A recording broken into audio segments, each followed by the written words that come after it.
Broadcasting live worldwide. Follow us on Facebook, Twitter, and Instagram.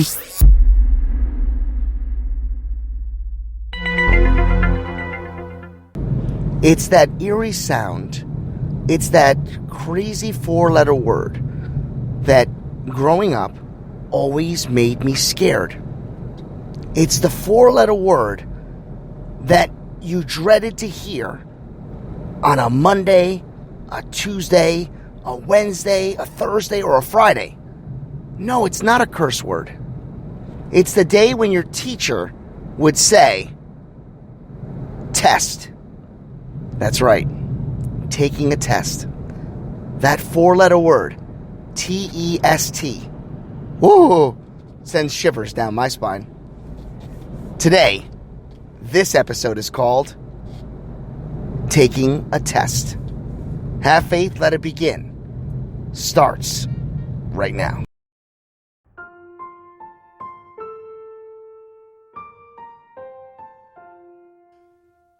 On June 16, 2018, a show designed for you, the Daily Commuter, went live.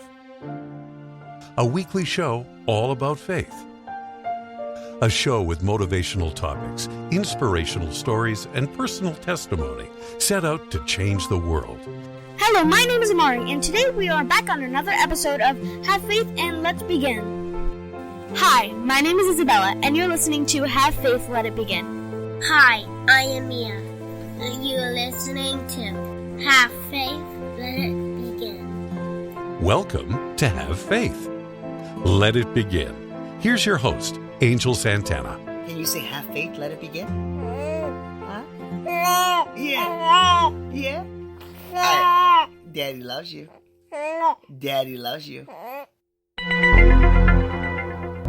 Test.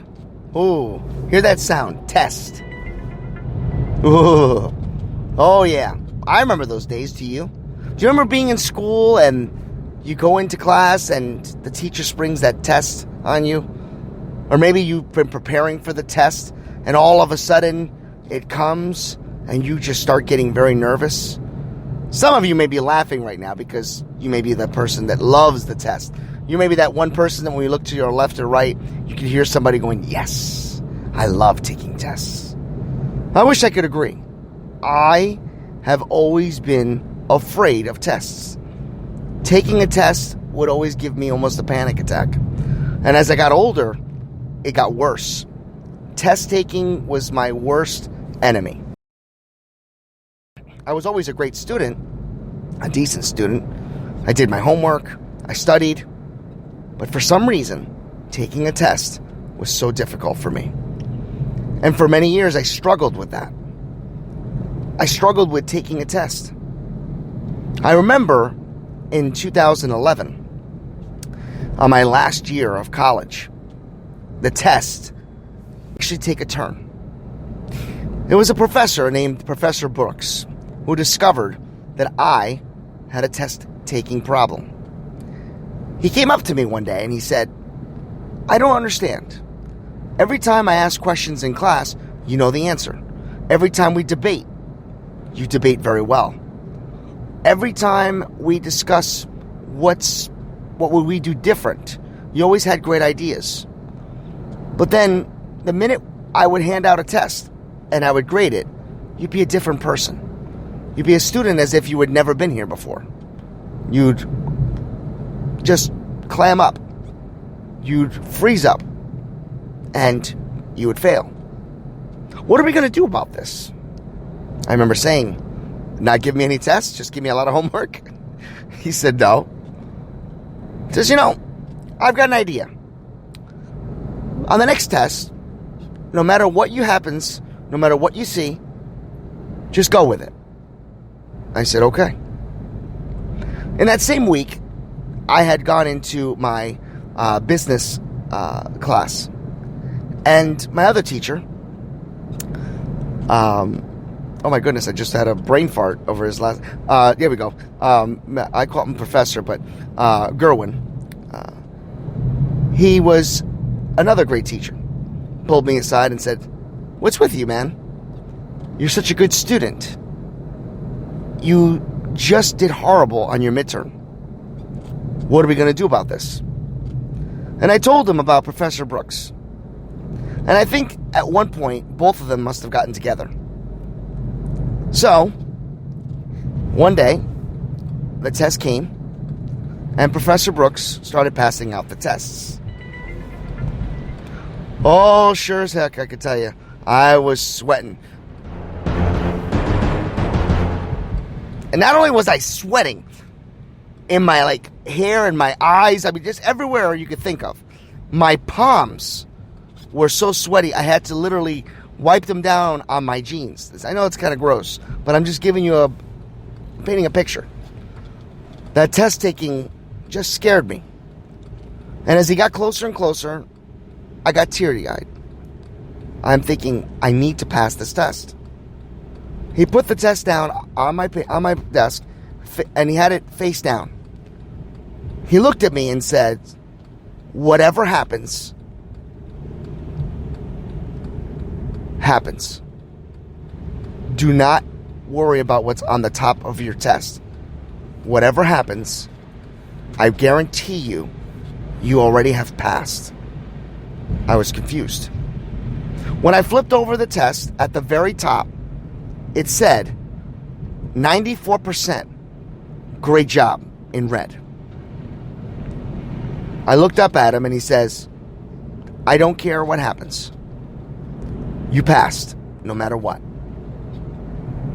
So, I took the test.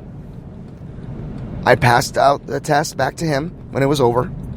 He asked me to wait as he graded the test. I scored a 98. The pressure was off. The pressure was gone.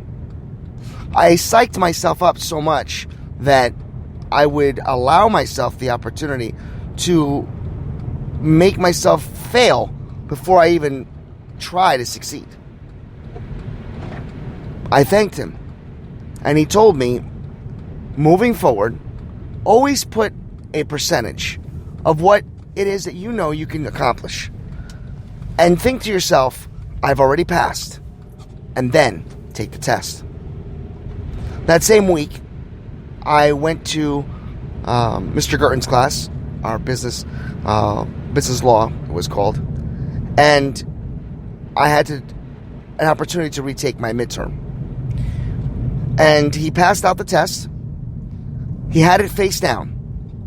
When I turned it over, it said, in red, 85%, great job. He looked at me and said, whatever happens, I guarantee you'll pass. So, I took the test.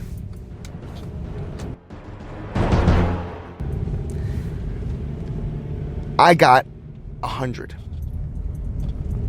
The pressure was off. And I felt as if I had made a change, a turn. And to this day, when I take an exam, I put a percentage on top. And I always say, great job, Angel, you passed. For many of us, we take tests. We're not able to put a score automatically on our papers. All that we can do is try our best to succeed. In life, we can't just put a grade on the top and say, no matter whatever happens, we've passed. What we can do, though, is have faith in each other, have faith in God, trust in God to know that no matter what test is presented to you, He will make it happen. Believe in yourself. Trust in yourself. Know that everything we do in life may be a test.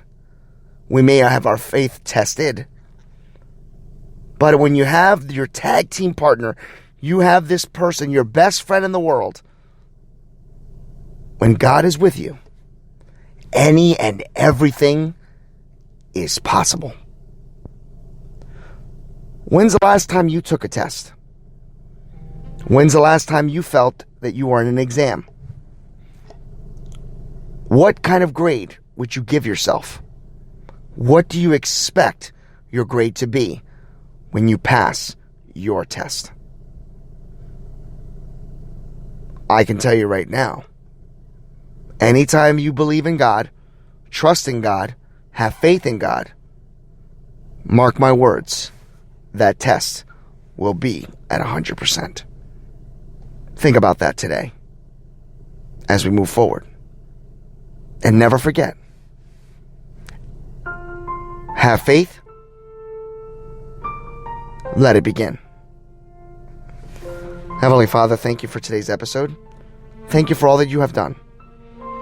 If there are many people out there right now that are battling obstacles or storms or a test, allow them to know that you are in their presence.